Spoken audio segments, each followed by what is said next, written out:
Hello, everyone. This is Kristen Kabishik with American Farriers Journal. I want to welcome you to our online hoof care classroom tonight, brought to you by EponaMind. Before we get started, I just want to point out a few things. If you have any technical issues, feel free to chat those over to me. You'll see there's a chat field in the Zoom toolbar. And you can see it probably at the bottom of your screen. Just type in your questions and I will try to help you as best as I can. Also, after the presentation, we will have a Q&A. So feel free at any time to type in your questions using the Q&A icon, and we will go through as many as we can once we wrap up. If you need to excuse yourself at any time, don't worry about it. We are recording this session and we will email you a link to video after we put it up on YouTube. You can look for an email reminder for that. Again, if you have any questions, just type those into the chat field or the Q&A field, and we'll go through as many as possible at the end. At this time, I'd like to turn it over to John and Monique Craig to give the presentation, Quantifying the Hoof in Support of Evidence-Based Farriery.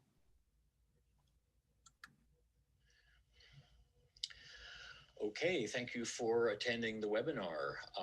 We are going to talk about quantifying the hoof in support of evidence-based farriery. I'm John Craig, and Monique Craig you'll hear from a little bit later in this webinar. We are at a company called EponaMind, which we'll talk a little bit more about. Here are the topics we are going to cover. Introduction, which I'm doing part of that now.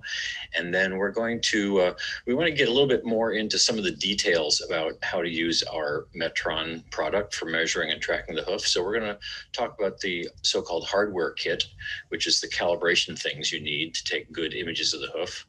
And then we're going to show a little bit about how to actually use the Metron software. We're going to do a how-to on measuring the lateral hoof photo, followed by some comments by Monique on the meaning and use of the measurements in the lateral photos.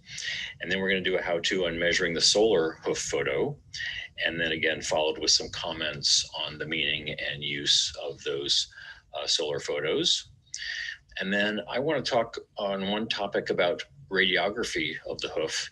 And that has to do with trying to take a DP or a frontal X-ray of the hoof. It's hard sometimes to take good DP radiographs of the hoof, especially if the horse is toed in or toed out. And so I want to talk a little bit about some ideas we have on that.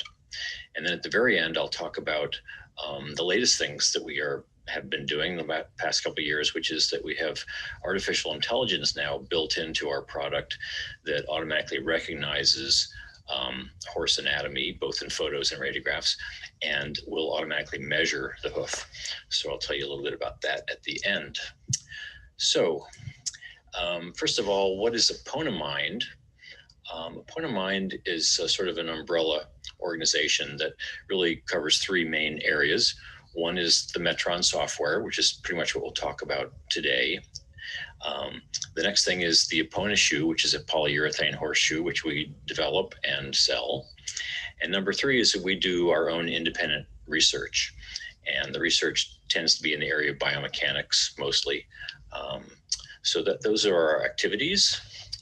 And with that introduction, I'll tell you about the Metron software. We've been at this now about 20 years. And Metron comes in various flavors. Metron Hoof is the one we're mostly focusing on today. It's intended for farriers, sometimes trainers, sometimes some owners, sometimes some vets that don't want to pay for the full veterinary version, but it's really intended for farriers. And it has a focus, of course, on the hoof and photos. But you can also bring in x-rays. So if you work with a veterinarian and you can get some x-rays from him as a JPEG file or whatever, you can bring them in and mark them up as well. And then Metron DVM is the veterinary version that adds some more support for x-ray and also covers things like cats and dogs and dental. And then Metron DR is the version that goes inside competitive DR systems, digital radiography systems. And for example, our US distributor is Vettel Diagnostics. If you look at their website, you'll see how you could buy some fantastic DR systems that are powered by Metron. And then we have a new product called EponaMind, which is a way to add our AI abilities to any DR system. So if you have a DR system from a competitor of ours, you can add that on, and it adds on the AI portion. So that's the very quick lay of the land of the Metron products. And if you haven't seen them before, the whole point really, as concerns the hoof, is that we want to be able to measure things both in radiographs and photographs. And so this shows some examples of some of the things we can measure in the images. And in fact, with the new AI stuff, which I'll cover at the end of the talk, all the measurements you see on the screen here can all be done automatically by the software. The human doesn't have to pick any points or touch anything. So that's getting to be pretty interesting. Okay, so the first topic then to go into is the Metron hardware kit. And so I'm going to show you a video now that kind of covers everything you need to know about that. So let's have a look at that.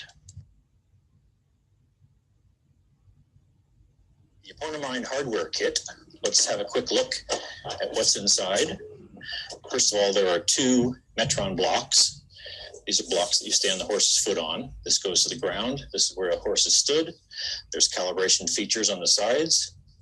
2 of those, so both feet can be at the same height at the same time. Here is the EponaCam, which is a way to put in a smartphone and take excellent photos of the foot. This is an alternate EponaCam. We call it the floor cam. We use it mostly for hind feet, where we don't want to put the foot on the block. It's too hard to. So this has got a mirror way down low, close to the ground, almost as good as the real EponaCam. Then this is a so-called auto scaler. This can be used to scale any part of the horse, put it in the image, and we can scale it. There's also metal inside for radiographs. We also have a stand. You can put the auto scaler on a stand to make it easier to stand next to the hoof. This is an alternate way. We use this with the floor cam for hind feet very often. This also comes with a strap, Velcro strap, we can put through here, and then you can strap it to the horse's leg or any place else on the animal where you want to get a scale marker for photography or radiography. These are so-called finger clips. There's alternate size finger rings that you slide them on. This is for the solo photo of the hoof. You hold the hoof, you put this on your finger, and you have this scale marker in the plane of the hoof. And that's used for photographing the sole of the foot. And finally, this is the so-called mini router. It's a little router. It generates a Wi-Fi network. So you can go to any barn, any place on the road. You don't have to ask people for a local Wi-Fi. You can bring your own Wi-Fi with you. And this connects the smartphone app to Metron running on a PC. So it sends the images directly to the PC. You don't have to go up to cloud or any of that stuff. And then there's a so-called background board. This is just a white neutral board you hold behind the block. So when you image the foot in a photograph, you have a nice clean background. And on one side of the board are instructions telling you some of the things I've just said, showing you the best way to position the foot, and so forth. So all that is what's in the hardware kit, and a nice carrying case so you can bring along with you. Unfortunately, radiographs and photographs that we often see look something like these examples, where they're not taken with a very good positional accuracy. They're not taken on a block which has a calibration marker built in, or for the photos, there's no scale marker. So all of these are difficult to use for anything quantitative. Even an image taken on our block can be taken incorrectly. This is a very typical thing that we see. The camera here is too high. If you can see the top surface of the block, you've held the camera too high. We're not going to get a good lateral image where we can measure angles and so forth. And when you're paying a lot of money to get radiographs taken, you would hope the practitioner would take care to do things in the best possible way to get a measurable image. In contrast, these are the sort of images we want to get. We want to get nice, true laterals or true DPs with a calibration scheme in place so we can make measurements. This is really what we're after and what the whole industry should head towards. And if you look at all the blocks in the market, with the exception of our block, which we'll talk more about, all these blocks have no calibration markers built in. Maybe one exception, the one from Gene Ovanek that you strap onto the hoof, has some metal balls in it for calibration, so that's a good thing.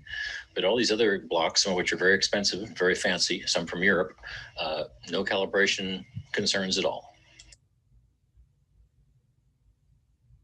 The block has photographic scale markers on 3 sides.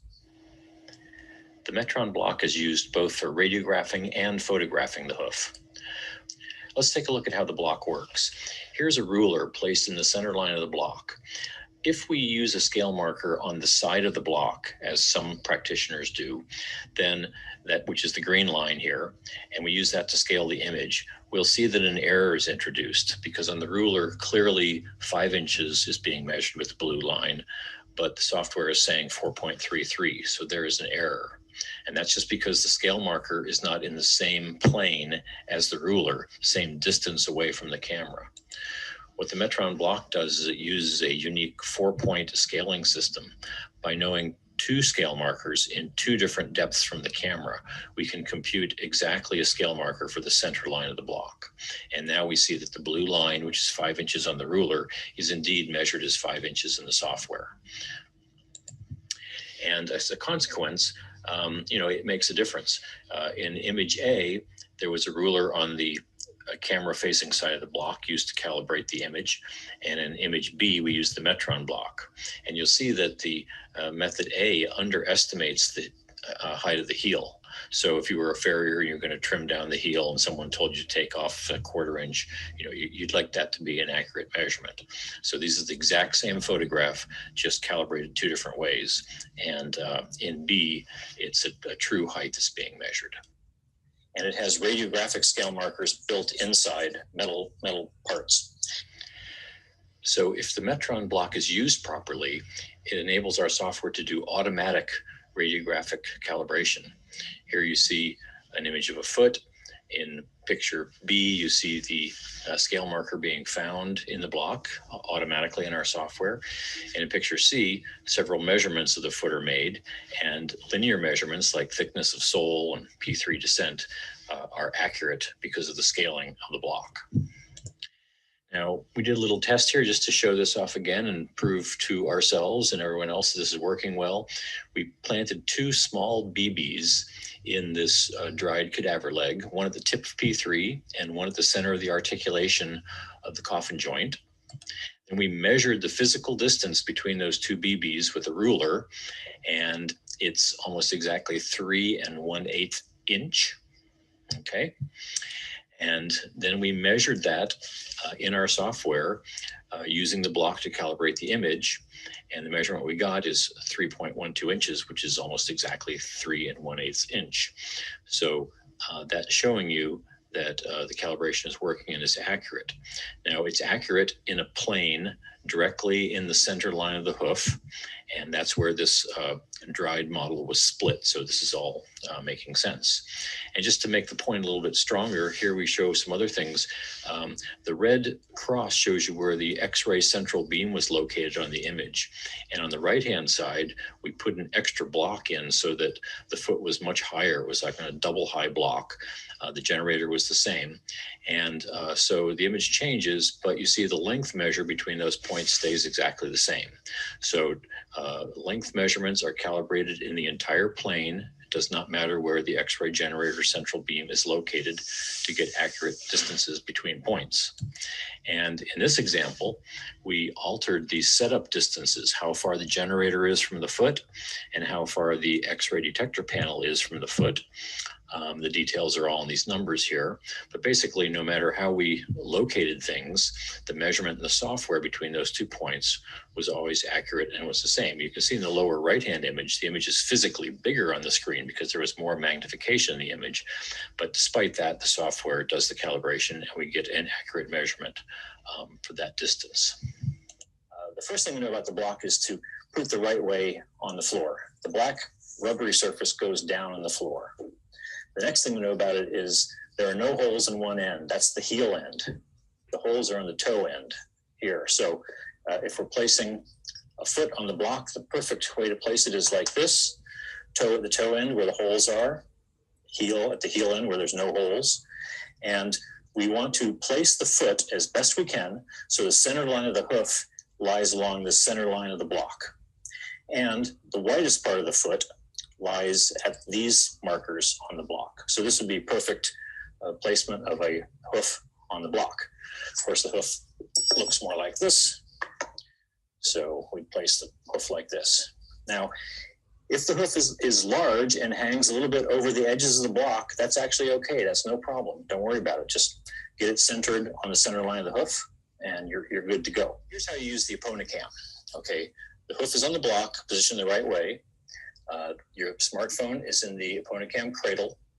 There's an optional light on the EponaCam. If you press and hold the button on the back of this light, will light up in a dark bar, and that's very helpful to illuminate the block. In the app, we go into take a photo, and we want to remember to use the background board.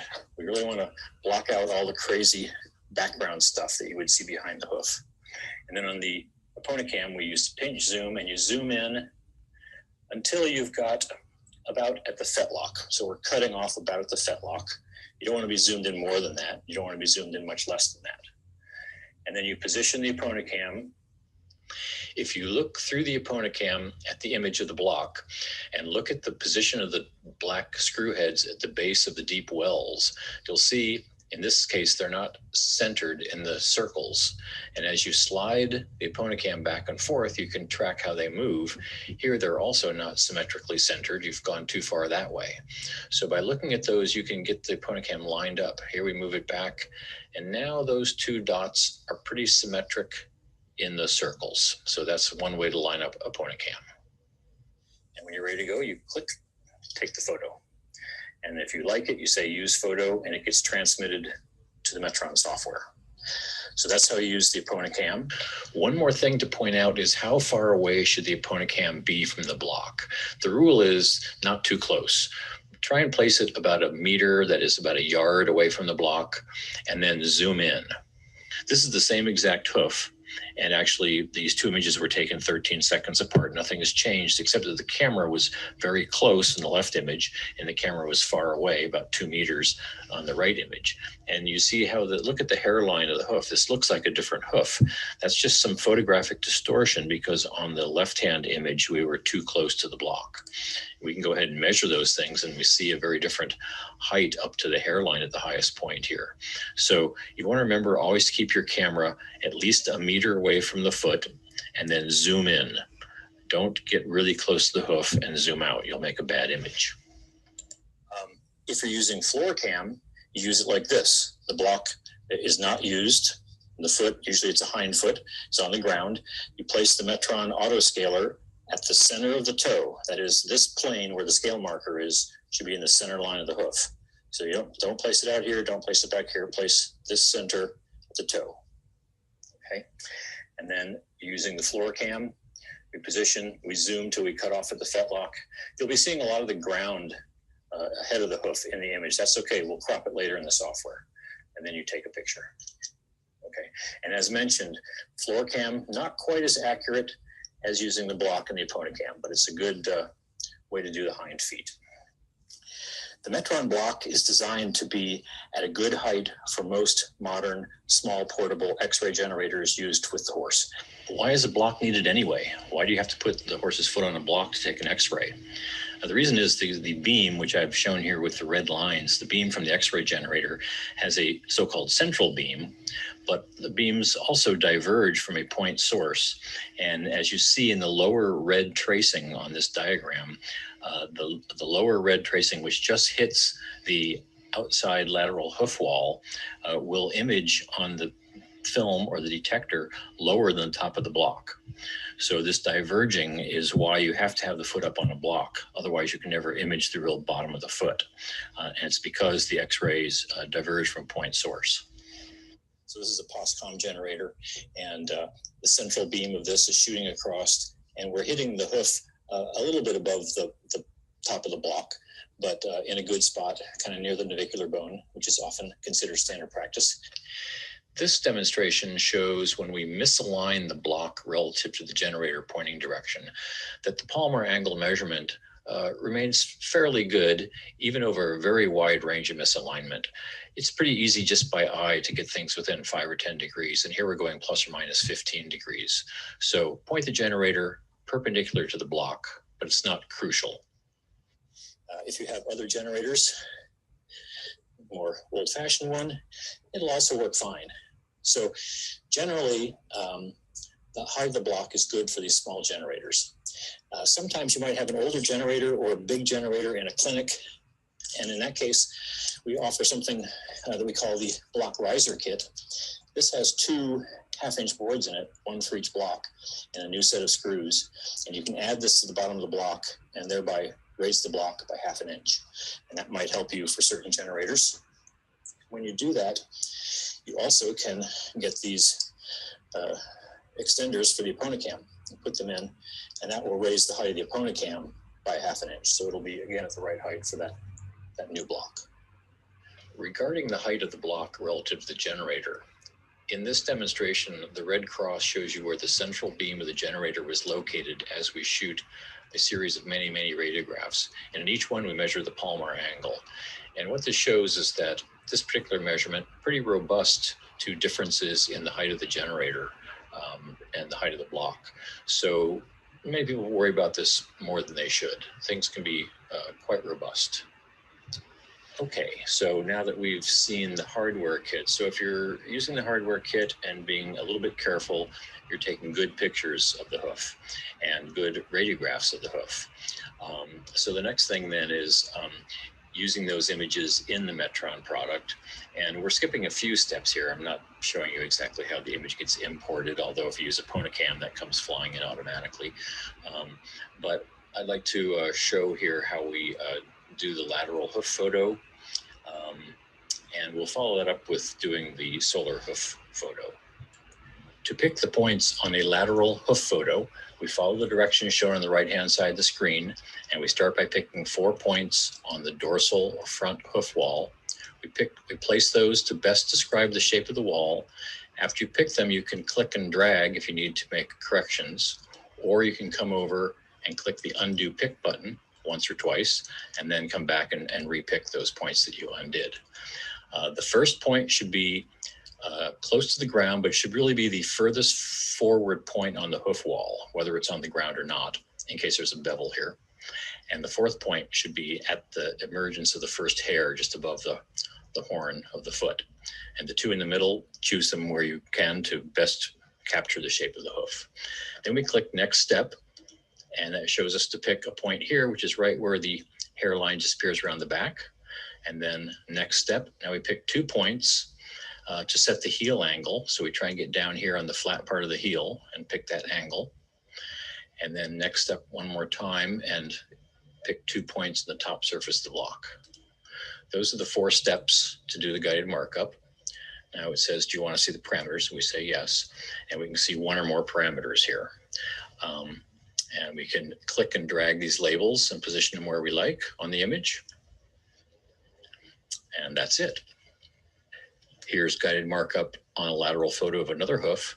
And this one has a bit of a funny bevel here. So we're going to use our rule. The first point is the furthest forward point on the hoof, no matter where it occurs. And then you pick up from there. Otherwise, you'll be penalized for going around the corner because it'll be penalized if the front hoof wall is not straight.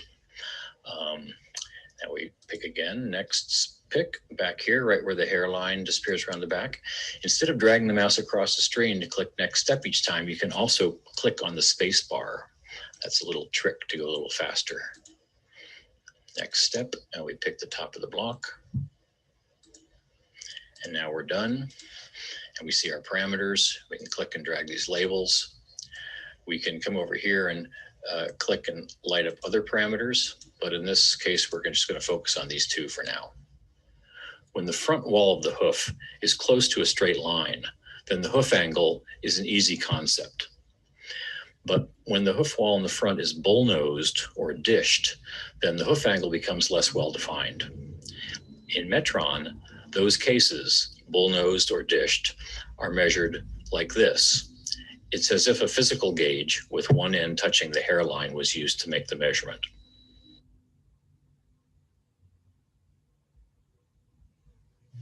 The two hoofs shown in A and B were previously measured in the Metron demo. The hoof in A is slightly different in morphology than the one in B. However, both hoofs are standing under the bony column as shown in the combo images in A and B. The combo images were taken using the Metron blocks. Combo images can be created within Metron software. In order to assess whether a hoof is standing under the bony column, it is helpful to place a vertical line at the fetlock joint perpendicular to the ground. Ideally, there should be a close distance from the hoof to the perpendicular red line, as shown in pictures A and B. Metron free markup provides users with the ability to add non-standard features and measurements to their images. The hoofs in A and B stand under the bony column. However, the hoof in A has a higher heel height than the hoof in B. A, heel height 1.2 inches, B, heel height 1.06 inches. Although the heel height is not similar between hoofs A and B, it shows that the numerical difference between the hoof angle and heel angle is relatively small, 1.74 degrees, when comparing images A and B. The bone specimen on the right does not belong to the hoof on the left, but it is used to illustrate bone morphology. The hoof in A is a naturally more upright hoof. This indicates that its pedal bone is also upright. Again, the bone specimen on the right does not correspond to the hoof on the left. The hoof in B is a naturally low hoof. This indicates that its pedal bone is also on the lower side. When measuring the angle of the dorsal wall, it becomes evident that the bone in A and B are different in morphology. It is possible to measure the height of a particular bone by drawing a perpendicular line from the extensor process to the ground, shown by the red line. After measuring the bone height, it is also possible to measure the frontal portion of the bone. When comparing bones in A and B, it becomes apparent that bone in A is very different than bone in B. Bone in A is more upright, bone in B is a flatter bone. Typically, there is a one-to-one relationship between the shape of the pedal bone and the hoof capsule. In real life, bones do not stand on wooden blocks. The following image demonstrates the different layers upon which the pedal bone rests. There are different layers upon which the pedal bone stands. In ascending order, the first layer is the keratinized sole, labeled 1. Then comes the sole corium with part of the digital cushion, labeled 2. The sole corium with the digital cushion rests on the keratinized sole, labeled 3. Finally, the pedal bone is positioned upon the former layers. Interestingly, the pedal bone placement, such as position and angle, can be affected by the shape of the keratinized sole, the quality and health of the sole dermis and the digital cushion. Lastly, the deep giroflexor tendon, which inserts into the semilunar area of the pedal bone, has also an effect to its position. The deep giroflexor tendon can vary in width and thickness, meaning a deep giroflexor tendon can be wide and not so thick, or can be thick and not very wide. At the same time, the attachment of the deep giroflexor tendon to the semilunar area to the pedal bone differ in shape. Therefore, these factors play a role in bone positioning. Okay, so those were some comments on the lateral view of the hoof. And the next thing up is how we pick points and measure the solar view of the hoof, the underside of the hoof. And so let's just go into that. Okay, here is a solar photo of a right rear hoof, and we're going to show how to do the markup on it. So we go into guided markup and follow the directions on the right-hand side of the screen. It says to pick a point near the tip of the frog and a point at the back in the center of the frog, center of the foot, as best you can. And then points 3 and 4 are meant to be at the widest part of the foot. And so I'm going to say it's about here. Now, our software enforces that these two lines must be perpendicular, and we can, after we've clicked them, we can click and drag and try and adjust and find what we think is the widest part of the foot. We can drag this point around so it can all be adjusted. When you're happy, you click next step, and now we pick the furthest back hard heel points that touch the ground in the back of the foot. And next step, now we pick the 3 places where these yellow lines cross the exterior hoof wall. And these 3 lines are constructed from the heel points passing through the center point of the foot, which is the widest part of the foot, and the frog axis. And we pick those points and say next step. And now we pick 2 points at the back of the bulbs where the bulb hits the hairline, if that can be seen. Okay, so we get a measure of underrun heel back here. And now we're finished. And the parameter we're concentrating on here is heel separation, which is the linear distance between those 2 heel points. Can be a good thing to track as you work on a horse. So that is the before picture, then we'll do the after picture. Now, another way we can represent heel separation is to present it as a percentage of the widest part of the foot. So here we see that these heels are 46% of the widest part of the foot, or we can flip it back to linear measurement, 2.2 inches wide. Okay, now let's go back and find the after photo, which is at the next trimming, and go into that and go to guided markup, and again follow the same directions. So we pick near the center of the tip of the frog, back at the sulcus, widest part of the foot, make any adjustments you want to make, and then say okay. The 2 farthest back hard heel points that hit the ground, the 3 locations where the yellow lines cross the exterior hoof wall, and finally the bulbs where the hair just starts above the bulb. We'll say it's about like that. And now our parameters are ready. And here our heel separation is now about 2.9 inches. Or we could express that as a percentage of the widest part of the foot. And we see that we're at 60%, almost 61% of the widest part of the foot.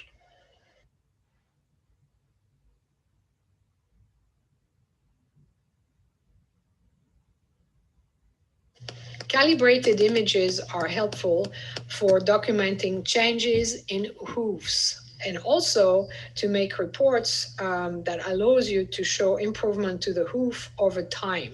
We will show you how to generate Metron reports at a later time. Another nice feature in Metron is the creation of morphs of images taken at different time. You can add whatever measurement you want with the morph, and that's always very pleasing for people to see those changes. The creation of morphs will be demonstrated later. The following segment serves as a simple educational reference for hoof care practitioners and their clients. The changes you decide to track over time, whether it's heel separation or heel width percentage, shows you how things improve. But the question is, how does this translate to the health of the hoof? The image on the left is the image of a live horse, and the horse is still alive. This image was taken before starting corrective trimming and shoeing. The image on the right is that of a cadaver leg. This is a solar view. The keratinized frog and sole were removed, showing the corium of the sole and the corium of the frog. There is a relationship with the keratinized sole and the corium of the sole in terms of capsular distortion. The image of the live horse on the left display contracted heel, and this translates also in contraction in tissue, namely in this case, the frog. Note that the dissection on the right does not correspond to the contraction of the live horse on the left. This is just an example to show what can happen when you have contracted heels. The hoof on the left is obviously not as contracted as the dissection on the right, but it gives a general idea of what can happen to soft tissue when heels get contracted. Again, there is no relationship between the left images to the right images, but that gives you a general idea of what can happen to a hoof when it's starting to have better width at the heel and not as contracted, as the soft tissue looks much more healthy. Obviously, capsular distortion do not just affect the solar aspect of the hoof, it does affect the entire hoof. For instance, one area that can be affected by distortion are the collateral cartilages. Collateral cartilages attach to each side of the pedal bone, as shown in the left image, top view by number 4. Number 1 is the pedal bone. Number 3 is the navicular bone. The lateral view or side view, you can see one of the collateral cartilage attaching to the pedal bone. The image on the left is that of a cadaver leg taken from a caudal view. The green lines define the edge of the collateral cartilages. Notice how little distance there is between the green lines. This indicates contraction of the heels. Contracted heels affect the position of the collateral cartilages, as shown in the left image. This also affects the sole aspect of the hoof. The right image displays a contracted frog corium. The distance between the green lines defining the edge of the collateral cartilages is wide. Left image. This indicates that the heels are not contracted. Most people would agree that the image on the left is a more ideal hoof conformation. The image on the right displays a wide frog corium, which again implies a healthier hoof conformation. The left image shows a less than ideal hoof conformation, whereas the one on the right has a more desired one.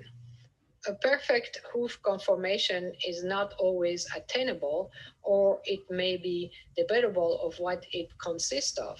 However, it is crucial to mitigate capsular distortions as they affect underlying soft tissues as well as the overall health and function of the hoof.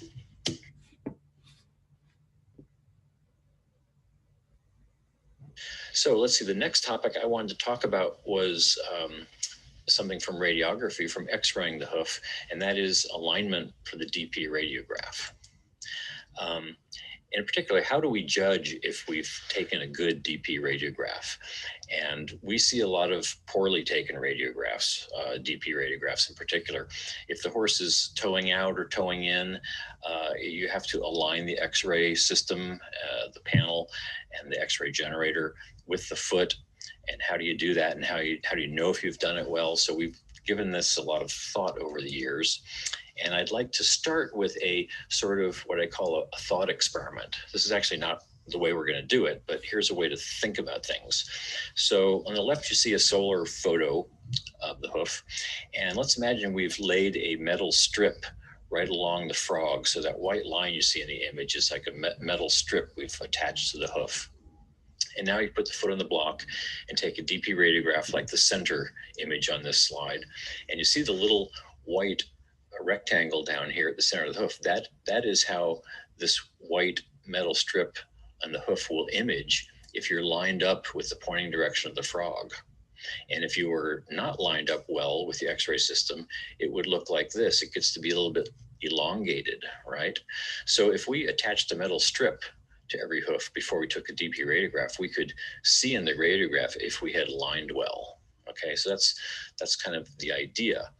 But in fact, we don't really want to do it that way because first of all, it's not standard practice, and there are huge databases of radiographs of horses, including one here. We have quite a large radiograph database, and none of them are marked that way because it's not what veterinarians do.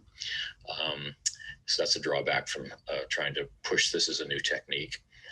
And also the task of positioning and attaching that metal strip each time. That would be one more step to do when you're radiographing the foot. You know, we don't need more complications if we can avoid it. We want to keep this easy and inexpensive. And third point is that in some other studies that we've done that we're not talking about today, but we've done them over the years, we see that the pointing direction of the frog is not necessarily a perfect reflection of the pointing direction of the P3 bone. The frog can veer off a little bit and tends, we think, to point a little bit to the lateral side of the direction the bone is pointing. That's a whole other topic we're not going to go into. And finally, even for the same hoof in subsequent shoeings, when you're attaching that metal strip, you know, you might do it slightly differently. So it's not really the way we want to do it, but it's kind of the idea. So let's think about this. This is what we're proposing. If you look at the red line on the left-hand image, this is like the center line of the P1 bone of the long pastern. And it's quite easy to, with 2 points, pick this line. It's pretty well defined. See, there's a little dip in the condyles at the top of the image and a little rise in the condyles at the bottom of P1. And so you can attach that line in a DP radiograph, okay? And on the right-hand image, we see a lateral, just to make the point that the P1 bone is sloping back. So it's sloping away from the image when you're taking a DP. So it's not exactly like the metal strip along the bottom of the foot that we proposed in the last slide, but it does have a significant component of slope away from the pointing direction of the foot. Okay, so then if you think about that, and here's what our software now does. The blue line is that line we just discussed, and the green line is a line that our software draws at the distal condyles of P2. And we use the orientation of that green line as a measure of medial lateral balance of the foot. Okay. Now on the leftmost image, we see the blue line is perpendicular to the green line, pretty close. And this number that we compute, the P1 alignment, if it's 0, that means it's exactly perpendicular to the green line. And so it's quite close here. It's minus 0.18 degrees. So what we're saying is that image on the left has been properly taken. You align the X-ray system with the bony column almost perfectly because those lines are perpendicular. The two following images are the same foot, where we intentionally misalign the X-ray system somewhat. And you see that the blue line starts going out of perpendicularity with the green line. And if you think about it, it's because that P1 bone is sloping backwards, kind of away from the camera, if you will. And because of that, if you start changing your alignment of the bony column, it starts pointing either a little bit to the left or a little bit to the right. And so we compute this P1 alignment. And in our work, we've decided that if the P1 alignment is within, let's say, plus or minus 2.5 degrees, then we're going to consider that a good alignment. You don't have to be totally anal unless you're doing a science project, but you know, you get it within 2.5 degrees, plus or minus, and that's good alignment. But these two examples on the right, where it's 4 and the other one is 6 degrees, that I'd say we should retake that. We should try and line up better and retake that. Okay. So that's what we propose. And we also see in our value at the bottom of the slide here, we're showing what we call the coffin joint tilt. And that's what we use as a medial lateral indicator for the trim. And so you probably want that to be about 0. 0 means the green line is parallel to the ground. And what you see here, this is the same foot taken with different alignments of the apparatus. We say in the left picture, if we've got the blue line perpendicular to the upper green line, that means we're well aligned. Then that means we can sort of believe or trust the other values that we compute in that image, like the coffin joint tilt. As we go to the right and we're more misaligned, we see the coffin joint tilt number starting to change. But we shouldn't trust that number too much if we haven't aligned the X-ray system properly, right? So the way we use our system now, we look at the P1 alignment, and if it's close to 0, then we can trust that we've taken a good image, and we can trust the other measurements. Okay, and here's the same stuff again. Here in the rightmost image, we've gone really terribly aligned. But you see that right away, and you see that the coffin joint tilt number can change quite a bit when that happens. So again, we want to get that P1 alignment within 2.5 degrees. The other thing to stress one more time here is that this P1 alignment number that we're showing is nothing to do with the horse. So the horse owner gets scared, oh, my horse doesn't have good P1 alignment. No, nothing to do with that. It's purely a way for us to know if we've aligned the generator with the bony column nicely. And that's why we draw it in blue. Blue things are not something about the horse. The green things are something about the horse and about the trim. Blue things are other markers. So here's an example, a real world example. This is the same foot. We took it the first time on the left and we saw, oh, our P1 alignment is 5.79. That's not very good. So let's reshoot it. We were more careful. We took a better DP. Now the P1 alignment's almost perfect, 0.05 degrees. And now we can believe the coffin joint tilt number at the bottom, 1.68 degrees. On the left, it was 2.84. That would say, oh, we've got a worse medial lateral, probably better trim more, to correct it. So you want to make sure you're measuring these things on a good DP, and that's why we've put some work into thinking about this. And here are examples. These are 2 different feet. And here the P1 alignment is pretty good on both of them. So we've taken good x-rays, but we see from the coffin joint tilt down below that this horse has a pretty bad medial lateral imbalance. And so we need to trim. And in our nomenclature, if this coffin joint tilt is positive, that means medial side is lower than lateral side. And both of these are positive numbers. So this means we should take some lateral heel off on both these feet. So the 2 numbers on the screen mean 2 different things. P1 alignment is how well we've aligned the X-ray system. Coffin joint tilt is how good is the trim, essentially medial lateral balance. And by doing things this way, we've decoupled those 2 things, and you can tell if you've taken good X-ray and then get some guidance on how to trim the horse. So here's our summary. We have a method that provides a good measure of alignment quality for the DP. If it's good, then you can trust the other things you've measured in the image. And we use it primarily for medial lateral balance. And the entire method is automated now with AI neural network. And so actually, especially if you're using a DR system powered by Metron, you just shoot the radiograph and the image comes up in the DR system with this measurement. In fact, it voice announces poor alignment if the alignment is not good, so you know to retake the shot. So that's that topic. And then I wanted to quickly show you, and it's a big topic, so we're just going to kind of rush it a little bit today, talk about the artificial intelligence that we've been working on for the past several years for automatic recognition and measurement. So first of all, for equine radiographs, we call it classification. It's understanding what the anatomy is that was radiographed. And so these are just some numbers, just in case you have an interest in this stuff. We actually trained the artificial intelligence on a big database of horse radiographs. We used over 1.1 million images, and each of those images was carefully labeled correctly that this is a lateral left hock, this is a right DP foot, each anatomy of the horse. Our system covers 100 anatomies of the horse, so also including neck and stifle, everything. So not just the things the farriers are interested in, but the entire horse for veterinary radiography. And after training, we tested the system on a set of 58,000 images that the system had not used for training, so it had never seen them before, and we achieved less than 5% error rate.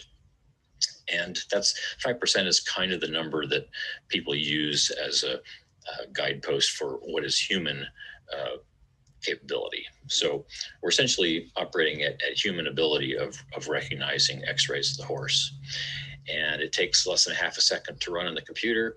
Most of the errors that it makes, those 5% errors, are errors that even a skilled practitioner would probably make as well. They're difficult cases. I'll show you some examples.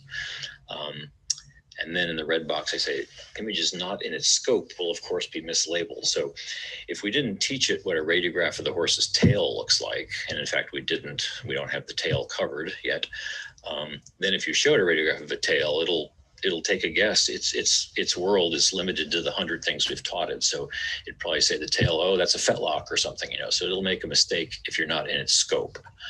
But within its scope, it's within 95% success rate. Okay, let's see here. So some examples, a right foot and a left foot DP radiograph. Some people might have a hard time figuring out which one's the right, which one's the left. They look similar, but the AI will almost never make a mistake on this. And once you learn how to see what the AI is seeing, you'll never make a mistake either, but that's another topic. Similarly, if you take a DP fetlock radiograph, it can be kind of hard to tell, is it a right leg or a left leg? Is it a front leg or a hind leg? And without going into it too much and without telling you how, the AI can actually do this with about a 95% success rate. And I'm pretty sure it'd be kind of fun to put the AI system up against a bunch of veterinarians. I think the AI might beat them on this one because it's a little bit subtle to tell a front leg from a rear leg by looking at the DP fetlock. Okay, so that was automatically recognizing anatomy, which we do in radiographs, as I just showed you. We do the same thing in photographs. We can tell a solar from a lateral from a DP. But the really exciting thing with the AI that we've done is to build auto measure. So auto measure, here's a screenshot of our software, and it's as if we just took an x-ray. It comes in, it gets recognized to be a right foot. The scale marker in the block gets located automatically. And now you see points appearing on the bony column. So the AI is automatically picking points and doing all the things that we used to do in our software manually for years. It's all automated now. And when it's finished, which takes about 12 seconds, it can display one or more parameters. Actually, 10 things are computed there, but we're just showing the palmar angle in that case. And now we've just shot an x-ray of a DP of a foot. And the same thing happens here. It gets identified, rotated, the block is located with the scale marker, and then points are placed on the anatomy so we can make all the measurements automatically. And we can show one or more measurements. Here we're showing our alignment number and the medial lateral balance. So that's auto measure for radiographs. And using EponaCam, which we've already heard about, for photographs, the same thing happens. So here's our screen. We've just shot a photo of the hoof with EponaCam. The photo is recognized to be a right foot. The block is located. Using the block, we can automatically crop and rotate the image, and then the hoof is marked up automatically, and one or more measures are displayed. So that's automatic measurement in Metron using the AI module that we've built. So we'll end there, and we can take any questions if we have some time for questions. Thanks. Fantastic. Thank you, John and Monique. I'd like to note we do have a nice assortment of people who are joining us tonight, farriers, veterinarians, and some horse owners as well. Thanks everybody for joining us. We do have time for one or two questions. The first that we have is, how does your P1 alignment hold up if the horse has a rotational or angular deformity? Yeah, so that's a good question. Typically the P1 bone on any horse has a twist to it and a tilt to it. So we have factored that into account. And the way we set that guideline down the center of the P1 bone is not affected very much by the natural twist and the tilt of that bone. Now, I think in our method, we are making some assumption of normalcy of the bones from P1 down, so P1 and P2 and P3. If you have the strange pathological case, yeah, then things start to probably go out the window. I think leg deformities higher up the leg, proximal to P1, probably are fine. They wouldn't affect this. We're focused on trying to get a good, DP shot of the hoof and the pedal bone. So that's a good question. We haven't done tons of testing on horses with deformities like that. We did have another question that was submitted with the registration. How much does weight bearing versus non-weight bearing affect interpretation? We have taken radiographs of horses laying down P3 penetrations. We could use these to guide trimming, but should we interpret non-weight bearing radiographs differently to weight bearing? Yeah, that's, I would say it's a bit of a problem because the standard practice is horses are weight bearing and everyone's used to looking at radiographs that are weight bearing. And it's certainly changing the angulation of the bony column. As far as some measures like the palmar angle, we've looked at that too. There's actually some material about this on our EponaMind.com website, where we have a horse standing evenly on both feet, and then we lift the opposite leg. So there's twice as much weight on one foot, and take x-rays and look at how the palmar angle changes. And it doesn't change too much. So, totally non-weight bearing, you can probably take a guess at palmar angle, but yeah, everything does start to change. So, I mean, our world, we're basically supporting standard veterinary practice, and you've got a horse that's bearing weight. Now, horses also rock back and forth on their feet. So there's, if you're doing a super scientific study, then you might even be worried about that. But in standard practice, we find we're pretty close. I think the example on our website shows that palmar angle stays within half a degree from twice the normal weight to the normal weight on that foot. But that can also depend on the horse morphology and other factors, I guess. So it's an open question a bit. Okay. Well, I guess I'd like to thank John and Monique for their time tonight. I think we got a lot of great information. If you missed any part of the presentation or you'd like to rewatch it, we will email you the link to this video once we have it up online. If you don't have email for some reason, it will also be on our website under webinars, so you can feel free to check that out anytime. We definitely appreciate everybody joining us tonight, and I hope you stay safe and healthy, and thanks for watching.